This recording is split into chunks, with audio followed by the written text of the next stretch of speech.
Hello and welcome to Restoring Our American Republic. I'm Chuck Benoit with The Nature of Things, where we are realigning God, government, and natural law so that we might restore our American Republic. I'd like to give another shout out to the Shiloh Road publishers, The Founder's Bible.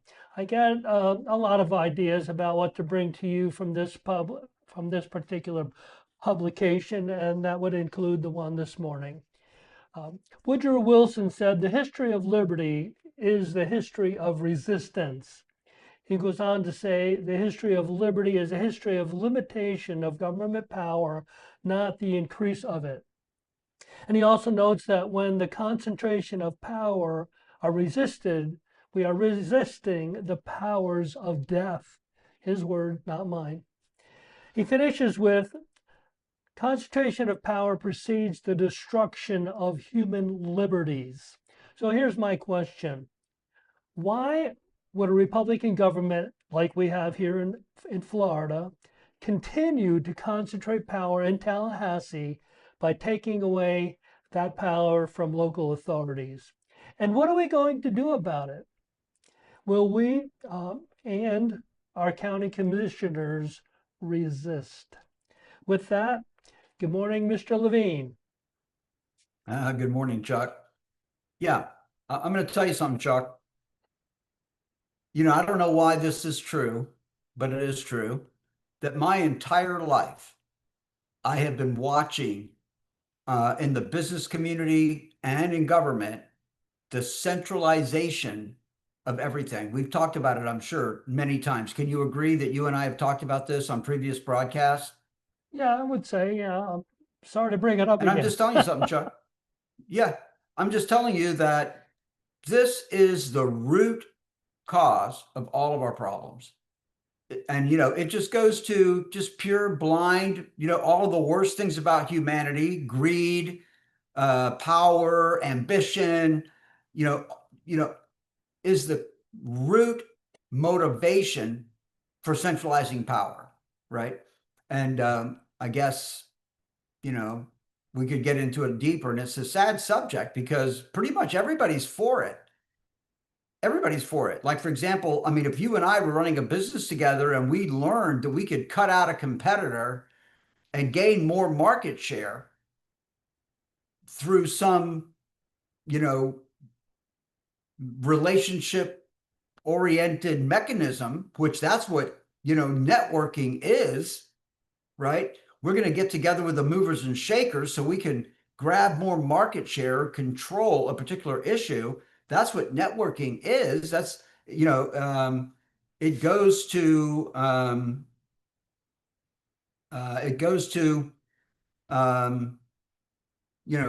what's the word, Chuck? When you, nepotism. It goes to nepotism because we want to control everything for the benefit of our group at the expense of someone else. And that's the root of the whole thing, Chuck. Can you agree with that or not?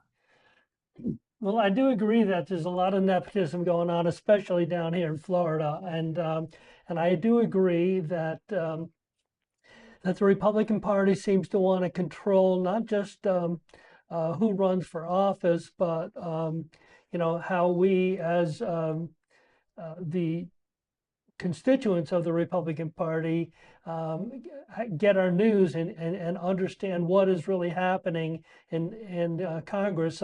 For instance, we've been going over some of this legislation that has been passed this session, and we can't find a concise list of any of these laws anywhere determining what has passed, what has failed, and you basically go to a list based on some group's preference of what they're concerned about. So it's really very difficult to understand what even just happened in our legislative session. I couldn't agree more. And, so maybe it's me, maybe I'm just not aware that there's some place on the Florida Senate or the Florida House website that shows exactly, which legislation is fully enrolled. And that's the term that's used when something passes both chambers and is headed for the governor's desk. The bill is described as enrolled. And I can't find a list with artificial intelligence at my disposal. I can't find a exact list of which bills are headed for the governor's desk and which aren't. And I'm very troubled by that, Chuck. Yeah, well, I I see your point, and at this point, the legislative session is over, and they're still not. They didn't pass a budget, and so that's going to have to what get kicked down the road a little bit. Um, So basically, what's going on there, Chuck, is we already have basically two special sessions scheduled. We have one special session for the purpose of redistricting. We can have that conversation. And now we have another special session scheduled for the purpose of finalizing a budget, which is our constitutional, the legislature, the only bill that the legislature is required to pass constitutionally is the adoption of a budget. And that did not happen. There's still variances and discrepancies between what the Senate wants for a budget and what the House wants for a budget. And since it didn't get done within the regular session, they're going to have to come back. And I think the deadline for passing a budget is July 1. So there you go. so there's also the issue of the property tax because that didn't make it either. And again, could there be a third session, or could the property tax issue be included in one of these other special sessions? I just don't think that's going to happen, Chuck. As I predicted in the beginning, I told you and others on this show that I didn't think that property taxes were going to make it to the November ballot because that's a constitutional amendment. It would have to be voted on by referendum. And I predicted in the beginning that because the financial implications of a major change to property taxes and how it affects budgets, nobody has built out how the money will work. So therefore, in the beginning, I predicted that this would not pass the Florida legislature, which it didn't. And therefore, I don't foresee that happening in this election cycle, Chuck. I think you said something about being it being a great bumper sticker slogan or something like that. Yeah, exactly right. It's a bumper sticker, not a policy, right? Yes, it's a bumper sticker, not a policy. So Yeah, now, yeah. if you, ladies and gentlemen, on our side of the political argument, yeah, now instead of, being grateful for what our supermajority Republican legislature did for us, I guess we have the right to be angry because they basically gaslit us with the idea that we were going to get major tax reform on property taxes, and it looks like we're not. So this is the whole concept of overpromising and underdelivering, and that's exactly what we just went through. They overpromised and now have underdelivered, Chuck. So so we've gone over several bills, and many of them really didn't go much of anywhere. But one of the bills that actually did pass was the SB, or I'm sorry, CSHB 991. And of course, it didn't necessarily pass exactly as we discussed it, and possibly we can take some time this morning and see what HB 991 actually did. Does that work for you, Mike?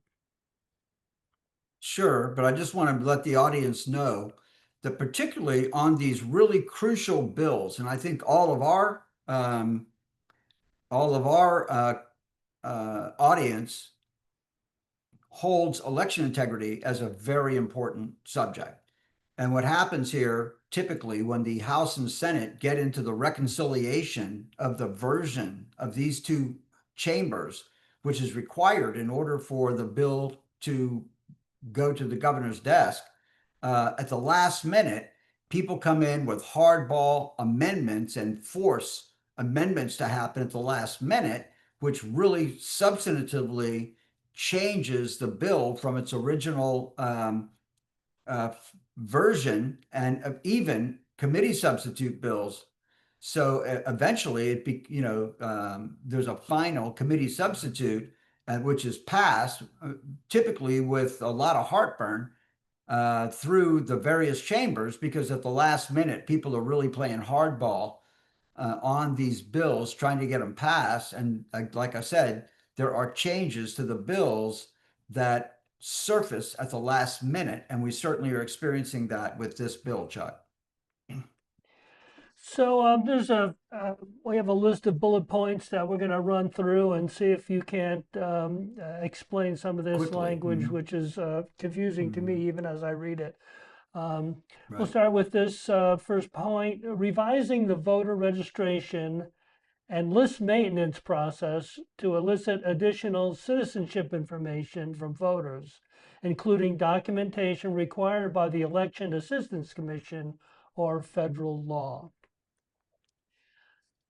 Right. Well, that basically, Chuck, just goes into it. Basically, when you get into the text of the bill, it just really defines that the Department of Motor Vehicles is required to share all of the information that they gather when people come in to get a new driver's license or to change their driver's license, that all of that information has to be fed up to the Secretary of State for the purpose of validating citizenship, and then to take it a little further, that like during the jury selection process as well, the courts, when they interview jurors to determine the eligibility of a juror, they also have to share information that they find, because obviously you have to be a citizen to be a juror.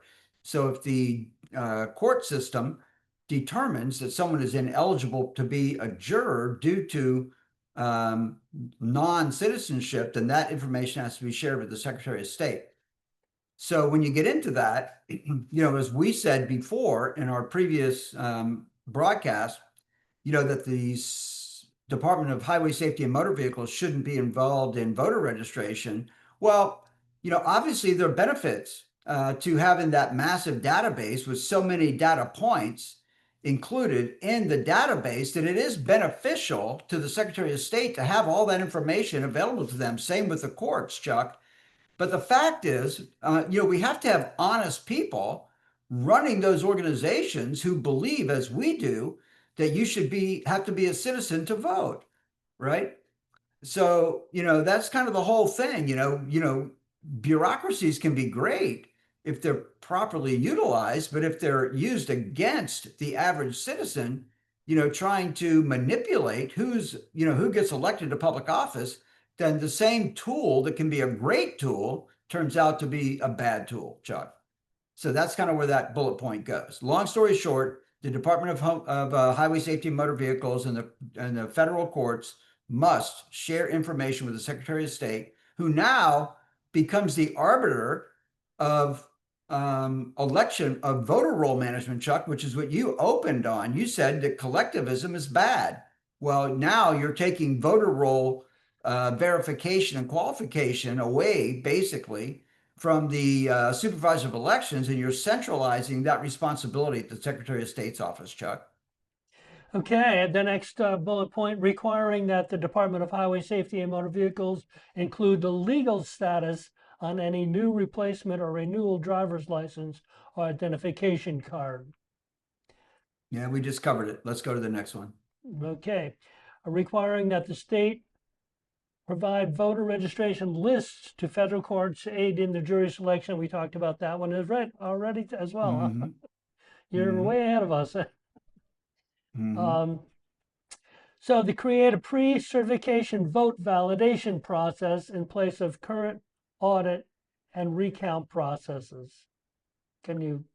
Yeah, Chuck, and this is the two computer systems. You're going to have a computer system checking on another computer system. And this is one of the big heartburns that Defend Florida and other organizations have had going into this. And I will just give a shout out to Defend Florida, because their team did a really great job lobbying on this and bringing a lot of this stuff because there's a lot of favorable stuff in this bill, by the way. But that is one of those things. Let's see, that is not quite as favorable. So, for example, now it looks to me like, and I have to just check and make sure that's exactly how the text of the bill reads. Does that mean that we're going to have to go out and buy more voting machine tabulators, right? So that one can check the other. And then we get into Lake County here where we are, the whole thing about, wow, if the supervisor of elections needed more space to store voting machines, he certainly needs more space now. Because if you have to, have twice as many machines, machines to verify machines, then that's a problem. And we don't like that version of the bill, Chuck. Right. So this bill creates a pre-certification vote validation process in place of the current audit and recount process. Any English translation for Right. So that? that basically it goes back to um, the canvassing board. And basically what it's saying is before the election can be validated and certified, then one machine has to check the results of the other machine. Now, then you're going to get into the language of the bill. Does it mean, do we actually scan paper ballots to determine the voter, what the vote actually is on the verification process, or do we use ballot images? And that's a problem as well. So we need to dive into this in the final version to determine exactly how that verification is going to be done, because I'm telling you that there's been no discussion of taking physical ballots and rescanning those ballots through an alternative machine system to validate. So I believe when we dig into the text of that bill, you're going to find out that basically you're taking the ballot images from one machine and then using those same ballot images in a different machine to validate to establish the validity of the first machine's count, which, I mean, what a mess that is. And I'm afraid that that's what this bill does, Chuck. So our next point is that it creates a 5-year statute of limitations for the prosecution of a felony violation under the election code. So a 5-year statute of limitations, is that enough? Probably not. I mean, as you look at the snail's pace by which investigations are done and charges are brought in a myriad of different scenarios. You could get to the Epstein files, you can get to, Hillary Clinton, bleach bidding her hard drive. You can get all the issues out there, the fraudulent voter activity that went on in 2020. So look at there. So it's a 5-year window. Well, that means that anything that happened in 2020, if it was subject to the same statute of limitations, would be no longer punishable. So I would say 5 years is too short. It should be a decade, 10 years. Right? At least that's my opinion. And some of this stuff. 10 years is a good number. Yeah. So next year, we'll go back and we'll amend this bill on the statute of limitations from 5 years to 10 years. Hey, this is all we want. We just want to change here that the limitations is 10 years, not 5 years. Yeah. Maybe we can get it done in 27. Yeah, that should be easy. Right? Because that's where we are, Chuck. I'll save that for my closing comment. There you go. Good. Oh, you got a few minutes for that. So our next bullet point is it provides new fines and penalties for those violating the laws of involvement of foreign nationals in state elections. So we have new penalties for foreign nationals involved in our elections. That's good, right? That's really good until you factor in the 5-year statute of limitations, right? Because these guys know that they have foreign money coming into their campaign accounts, and they just established the statute of limitations at 5 years, knowing that it'll take more than 5 years to flush it out and get the charges on the table, Chuck. So that whole RICO situation, that's exactly what you're talking about, as these politicians protect themselves from the crimes they know they're committing by limiting the statute of limitations to 5 years. Yeah. So And these are the people making the laws in our state, right? So yes, basically, how about this, ladies and gentlemen? Let's have a poll. How many of you believe that criminals should be in charge of making the laws in our state? yeah. I think, Mike, you're you've really kind of got a situation there when you're calling our legislators criminals and then asking that question.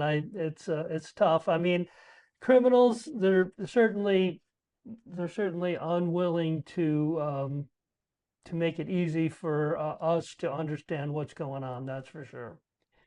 Let me tell you something, Chuck. I stand by that our legislators do things that they know are illegal and they do them anyway.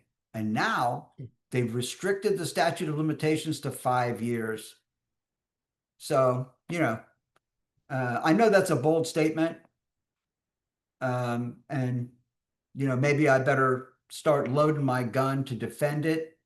Okay. And show, honestly and truly, if you just look at the resign to run law, right? I mean, Ron DeSantis literally legislatively changed the law so he could run for president without having to resign as governor.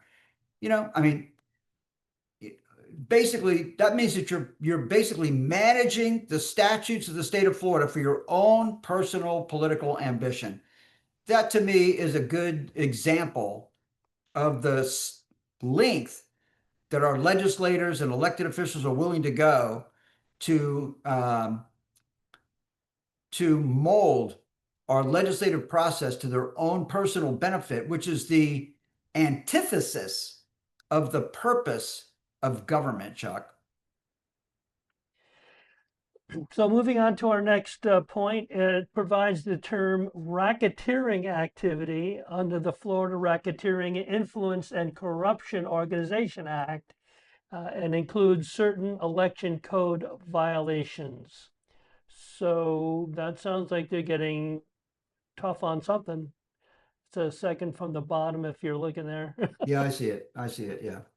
Again, that's something we're going to have to look into as well, Chuck. Unfortunately, I'm not 100% tuned up on what this does. You know what I mean? But certainly, yeah. I mean, look what they're saying. Just by having to amend the law, and hopefully they've done it, with this bill, hopefully they've done it. But I mean, is any of this stuff news to us, Chuck? Is anything new about this? So now we've known about the racketeering for a long time, and finally, under pressure from the President of the United States, our Secretary of State Cord Byrd just came out recently and said, "Hey, the passage of HB 991 is the equivalent of passing the Save America Act in the state of Florida." That is the victory lap that Cord Byrd is taking by passing this bill. He could have done this years ago. Cord Byrd has no more information today than he had when he took office, when he was appointed by the governor. So why did it take so long to get this done? But now, because the President of the United States and others are putting a lot of pressure on the United States Senate to pass the Save America Act, Cord Byrd is going to take a victory lap at this late date because he got this thing done. And I'm telling you that when we dig into the nuts and bolts of this 991, we're going to see that there's plenty of problems left to resolve, Chuck. Yeah, so our final point, there are a few other things we want to talk about regarding this bill, but the final point on this particular list is the revising of the list of valid identification required at the polls. That's different than what we're talking about regarding citizenship, but first-time voters are vote by Well, mail basically, it's and tied to citizenship, Chuck. That is tied to citizenship. Okay, the ID that you have to present at the polls makes a big difference as to citizenship, and that is the rationale for revising the types of ID that are acceptable at the polls. So, for example, in previous legislation, this is a good thing about the bill, that we have restricted it. You can no longer use some kind of an identification card from your homeowners association as evidence at the polling station, which is great. And there's other, really loosey-goosey. Your student ID, doesn't qualify as sufficient identification at the polling station. So that's a good thing. They have actually limited this law down to a short list of identification that is acceptable at the polling station. That's a really good thing. Yeah, yeah, they also have acceptable evidence of citizenship, which we can go into or not go into. But one of the other things we wanted to talk about was in the inclusion of language as to who is qualified to run for office. And we have this change, if you change your name within a year of qualifying, you're not eligible to run for office. And we feel like maybe that was pretty directly attributed to one particular candidate. Well, you know, it's interesting because like Matt Taylor is running for the Secretary of Agriculture job, and he formally, you know, this guy Matt Taylor is a grassroots guy, and he's a smart guy. So he found a way to give himself a competitive advantage on the ballot. Okay. So what he did was is he changed his name from Matt Taylor. He legally changed his name from Matt Taylor to Matt the Welder. And then he filed his campaign documents using the name Matt the Welder.